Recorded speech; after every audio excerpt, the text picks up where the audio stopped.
Hello, everyone, and welcome back to Sports Today. Today, we are being joined by a very special guest in Anjum Chopra, former India cricketer, and of course, a current commentator to discuss all things Indian women's cricket and women's cricket in general. First off, ma'am, thank you so much for joining us on this interview. Pleasure, pleasure.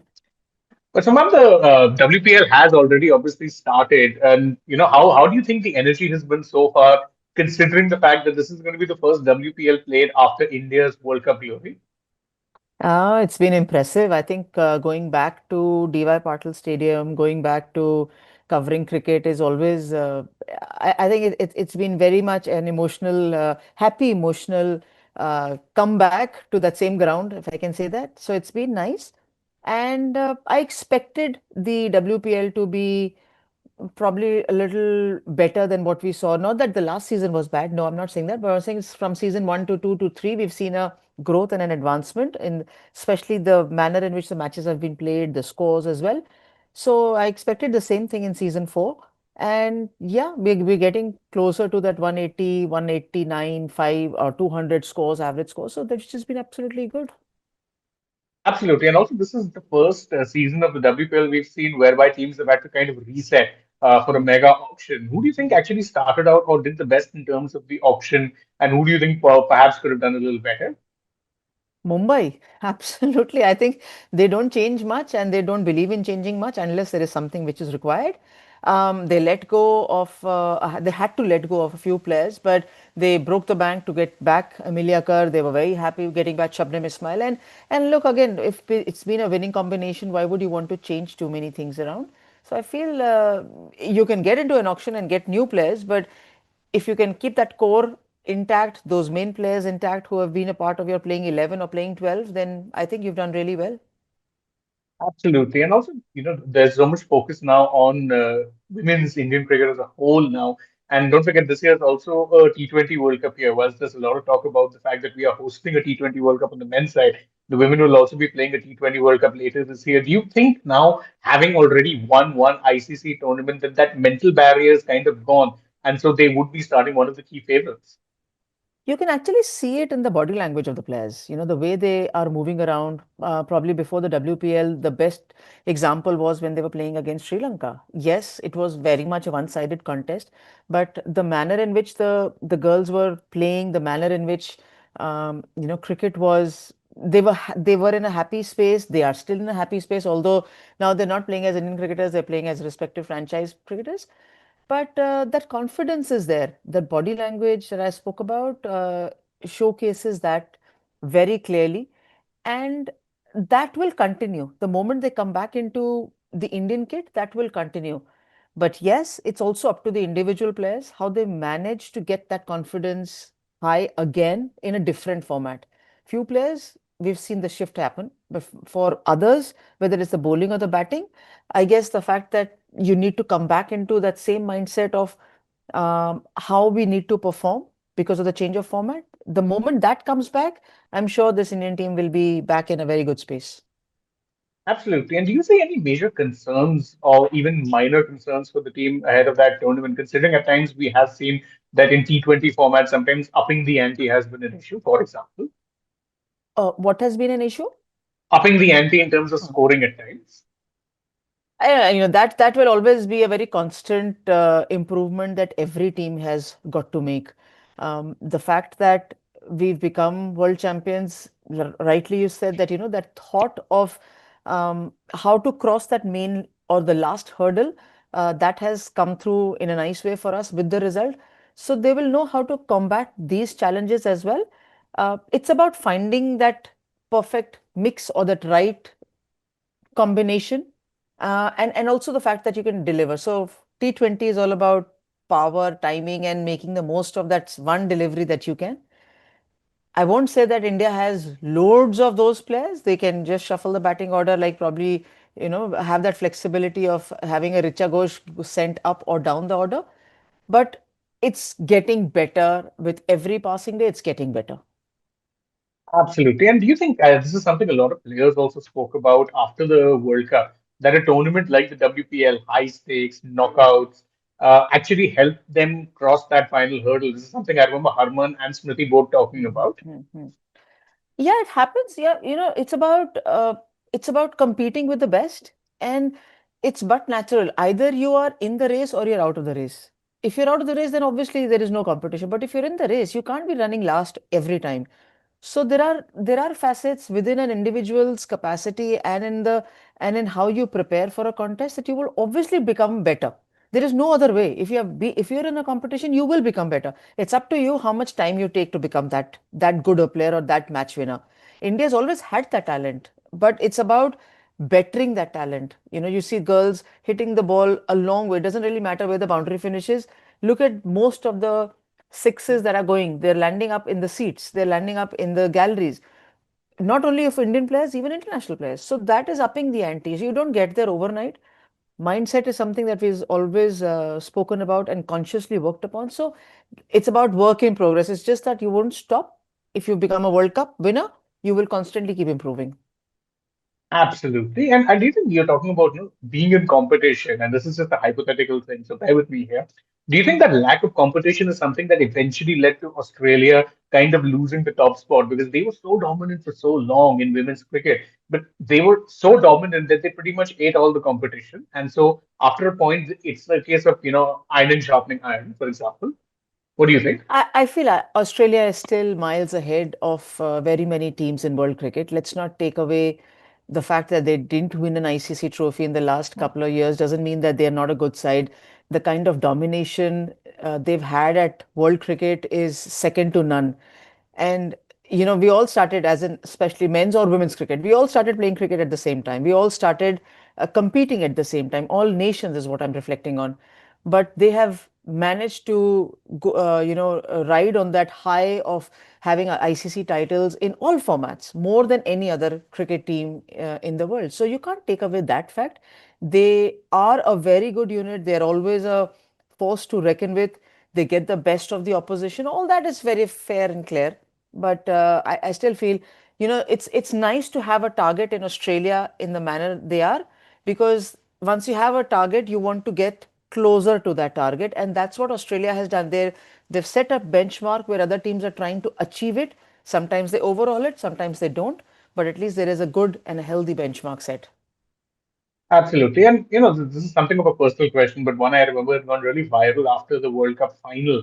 There was that moment when Harmanpreet invited a lot of notable ex-Indian cricketers. You were also part of that, to actually hold the trophy as a sort of a tacit nod to the contributions of those who came before. Just describe in a few words what that moment felt like for you as someone who would have perhaps been grinding away in the shadows almost, dare I say. Yeah, I feel I've always felt very close to this Indian team, even though I'm not in the dressing room, but and I don't want to be in the dressing room. But the fact that as a player, I've played with a few players. I've played with Sneh. I've played with Harman. I've been around when whether Smriti has been coming around or Deepti. They just started when I finished. So I've seen this setup very closely. When they were doing that victory lap. Because I was doing studio at the other end, so obviously I didn't see, apart from the live pictures which we were watching on television, so didn't see. But when they came around, and before we realized, we were in that same huddle where everyone was celebrating. And it's always nice to celebrate. I mean, from their perspective, I thought it was a very nice gesture. From my perspective, I was feeling very happy because it was not just about lifting the World Cup trophy, it was lifting the World Cup trophy with the present Indian team surrounding me. And that is very special. That will always remain very special. I've lifted the trophy, I've held the trophy, walked with the trophy, clicked pictures with it right through my playing career, came very close to lifting it. But now this trophy meant that it is with us, it belongs to us. It's not just for a photo op and then you take it away. This belongs to us. And celebrating in that huddle, it was magic. I think that was a very special moment, will remain a very special moment right throughout. We go on to win a second World Cup trophy, third, whatever, but this World Cup win will remain very special. And I still have those pictures, those videos with me, even though they're about a few months away. But they are right on top of where 2025 finished, and probably a highlight of my cricketing journey. I can absolutely understand that. And also, we're talking about women's cricket and the WPL and how it's potentially driven improvement. But what, in your opinion, do you think can be done to strengthen the talent pool further? I've heard people talk about, say, strengthening the domestic system. Would that be one place to start? See, you don't strengthen the domestic system, you only create opportunities. What our cricket board has done is obviously create opportunities, provide opportunities. There is always scope for more. It's like you play, women's used to play probably 80 days in a year or 60 days in a year. That has gone up to 100 days. I'm just giving a hypothetical figure. That can increase up to 120 when I'm talking about domestic cricket. You know, those number of matches can obviously increase and they will increase. The fact is that how is your own domestic talent? How is our present generation? How is their upcoming generation working hard towards staking a claim in the top team? And how much is the already a member of the top team of the Indian team making an effort to remain in that top team and remain as a performer, as a match winner? So that is a very healthy competition. That is what we aspire to get. As I said, it will not happen overnight. We have traveled the distance from where we started when we merged with the BCC or had the same association. That's from 2005, 2006. From there, it's taken us almost 18 to 19 years to be in this position. But we played a final in 2020 also. The present talent, what we are seeing, is a reflection of what this present talent has already seen as a success of this Indian team. So things are looking better. It's just that once that pool starts becoming bigger, then we'll have more people that we're talking about and more players who are aspiring to be wearing those India colors. And how do you think that that pool can be increased, aside from, of course, the aforementioned opportunities?